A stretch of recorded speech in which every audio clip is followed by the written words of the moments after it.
My dear brothers and sisters in Christ, good evening. Kilala po ba natin si Jesus? Siguro kapag tinanong natin ang bawat isa, sino si Jesus para sa'yo? Ang sasagot natin, si Jesus ang aking tagapagligtas. Si Jesus ang Diyos. Si Jesus ang anak ni Maria. Si Jesus ang anak ng kataas-taasang Diyos. Si Jesus ay nagkatawang tao. It's more on theological level, catechetical level. Kung ano yung natutunan natin na sinabi ng mga katekista, kung ano yung tinuro sa religion class natin, kung ano yung sinasabi ng ibang tao tungkol kay Kristo. But kapag tinanong tayo, sino si Jesus para sa'yo? Ano kaya ang isasagot natin? Sino nga ba si Jesus? At ano nga ba si Jesus sa buhay natin?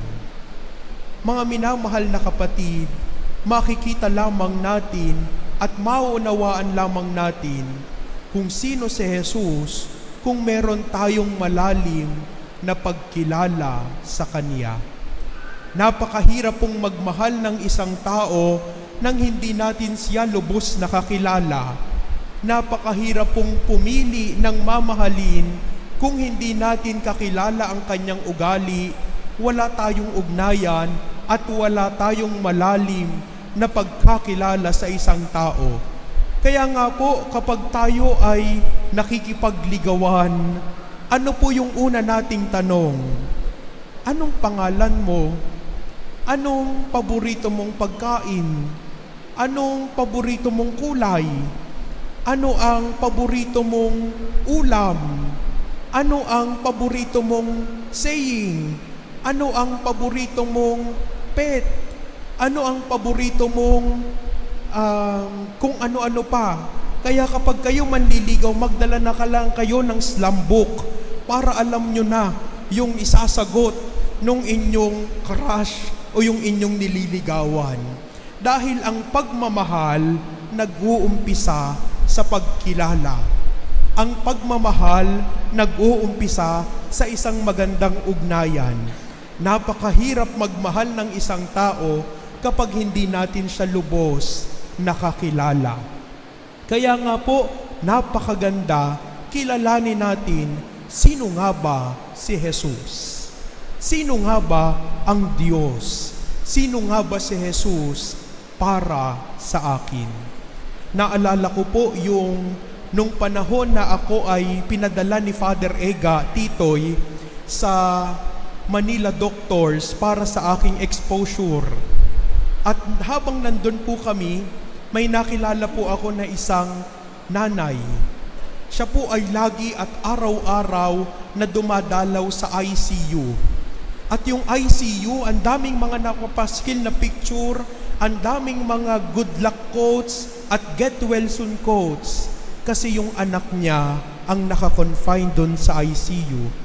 Sabi ko doon sa nanay, ano po ang nangyari? Alam mo brother, nung panahon na yon ay nagdadasal ako sa Panginoon na patatagin niya yung pananampalataya ko. Kasi yung mga kumari ko, yung mga kaibigan ko, inaaya na ako sa ibang relihiyon. Inaakay na ako na ako daw ay mag-born again na lamang o kaya sumama sa kanilang Sunday fellowship. Pero malalim ang ugnayan ko sa Katoliko. Kaya nagdasal ako sa Panginoon at sabi ko, patatagin mo ang aking pananampalataya. At hindi ko inaasahan, ito ang sagot ng Diyos sa akin.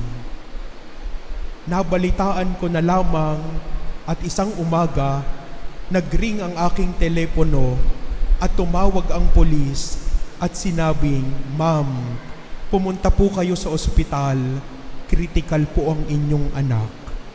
Nung panahon na yon, ang sabi ng babaeng ito, hindi niya na daw alam ang kanyang gagawin, pero isa lang ang kanyang nasambit, Lord, patatagin mo ang pananampalataya ko.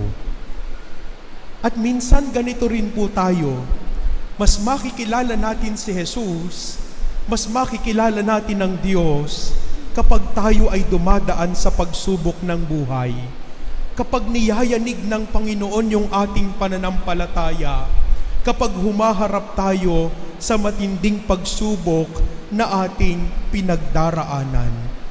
Kaya po, yung ating unang pagbasa, kagaya ng sinasabi ni Propeta Isaías, binugbog nila ako, binunot nila ang aking balbas, dinuraan nila ako, pero nanatili akong tapat sa ating Panginoon.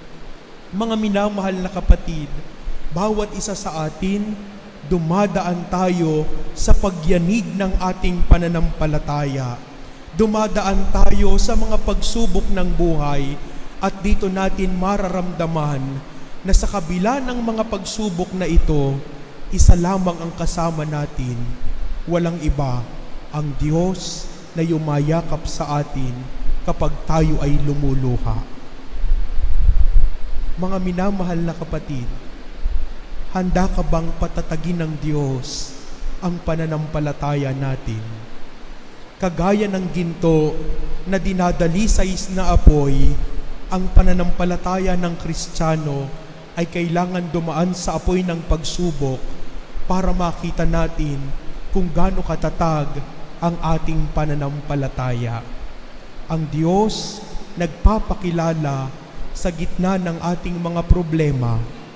Ang Diyos nagpapakilala kapag niyayanig niya na ang ating buhay. Ang Diyos nagpapakilala sa gitna ng mga pagsubok natin, pero sa bandang huli, nakangiti siya at sinasabing, "Salamat, naging tapat ka at kasama mo ako sa paglalakbay na ito." Mga minamahal na kapatid, patataginawa ng Panginoon ang ating pananampalataya.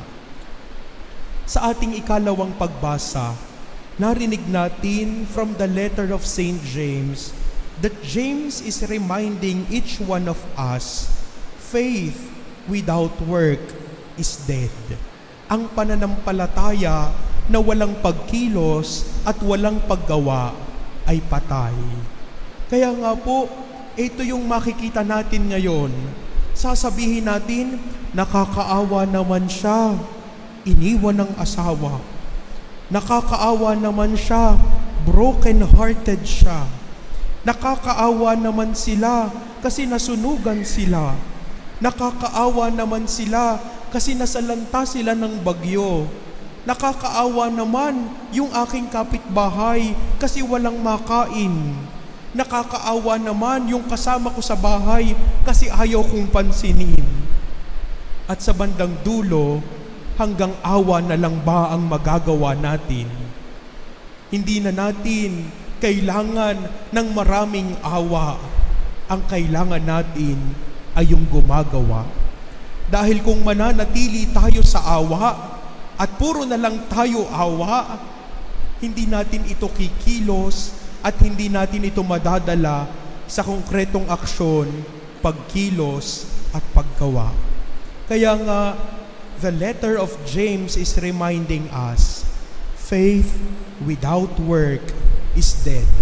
Ang pananampalataya natin ay dapat kumikilos. Ang pananampalataya natin ay dapat nakikita sa ating pag-aksyon. At ang pananampalataya natin ay nagpapalalim sa atin para mahalin ang Diyos na nagtumatawag at kumakalinga sa bawat isa sa atin. Kilala ba natin si Jesus? Kilala ba natin siya? Anong sabi ni Jesus sa ating ebanghelyo? Whoever wishes to come after me must deny himself, take up his cross, and follow me. Sasabihin natin, Lord, bakit ba ako nahihirapan? Lord, bakit ba ako nagdudusa ng ganito? Lord, bakit ba ang dami kong problema? Lord, naglilingkod naman ako sa iyo.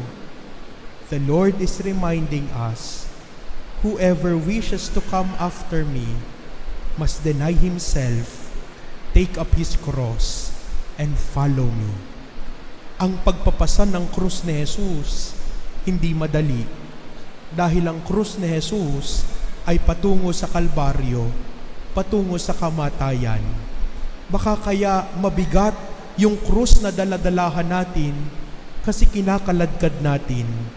Baka kaya tayo nahihirapan dun sa krus na meron tayo ngayon kasi ayaw nating yakapin. At baka yung krus na meron ka ngayon ay yung katabi mo ngayon sa upuan. Baka iyan ang krus mo ngayon. Baka kulang lang sa yakap yan para gumaan. Mga minamahal na kapatid, kapag kinaladkad natin ang krus, paniguradong mabigat. Pero kapag ang krus ay ating pinasan, niyakap at hinagkan, ito ay gagaan. Dahil sa bandang dulo, makikita natin, hindi pala tayo nag-iisa dahil usong-usong tayo ni Kristo. Tingnan natin ang krus ni Jesus. Ang krus ni Jesus ay paalala sa atin na ang Diyos na ating sinusundan, nagdusa, nahirapan, inalimura, minura, at sinaktan. Kaya nga, ang sinusundan nating Diyos ay Diyos na kahit nasasaktan, ay patuloy na nagmamahal. Ang sinusundan nating Diyos ay Diyos na kahit patuloy na inaalimura, hindi nagbabago ang pag-ibig sa taong kanyang pinaglilingkuran. Faith without work is dead. Hindi na natin kailangan ng awa. Ang kailangan natin, madala natin ang awang ito para tayo ay gumawa. Tumahimik tayo sandali at tanungin natin ang ating sarili, kilala ko ba ang Diyos na aking sinusundan? O baka naman, kaunting sakit lamang, kaunting kirot lamang, sinisisi ko na agad ang Diyos, bakit ako nagkakaganito? Sino nga ba si Kristo para sa akin? Ang tunay na nagmamahal, nag-uumpisa sa pagkilala. Kilalanin natin si Jesus. Kilalanin natin upang magkaroon tayo ng tunay na ugnayan sa Kanya. Yung nanay po na nakilala ko sa Manila Doctors, pagkatapos po ng isang buwan na paglagi nila sa ospital, yung kanyang anak ay pumanaw. Pero isa lang ang sinabi niya, kahit na wala yung anak ko, tumatag ang pananampalataya ko.